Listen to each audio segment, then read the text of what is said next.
guys, how's it going? Today we've got another cool horn to look at. So this right here is a Union Pacific K5LLA.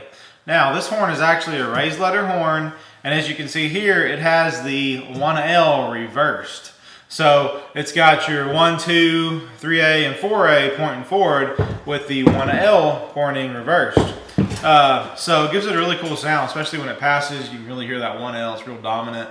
But anyway, this horn actually is around a 2013 to 2014 year model horn. So right before they went to, went back to wide font with the arch Nathan Airchime on the back cap. This has your older, just regular Airchime on the back cap with your narrow font O's. So anyway, it is a tagged manifold. It's a round tag. As I said, it's like a 2013 and 2014 year model horn. It is Union Pacific, and as you can see, it's got the UP gray on it. Pretty cool.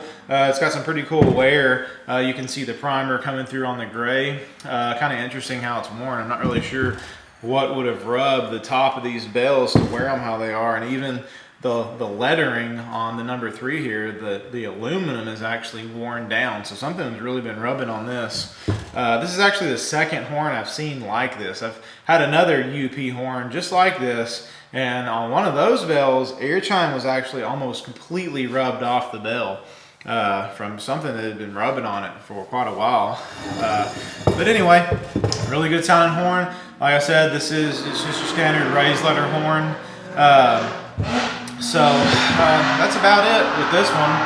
So anyway, y'all enjoy this video. This is the Union Pacific raised letter K5LLA with a reversed 1L.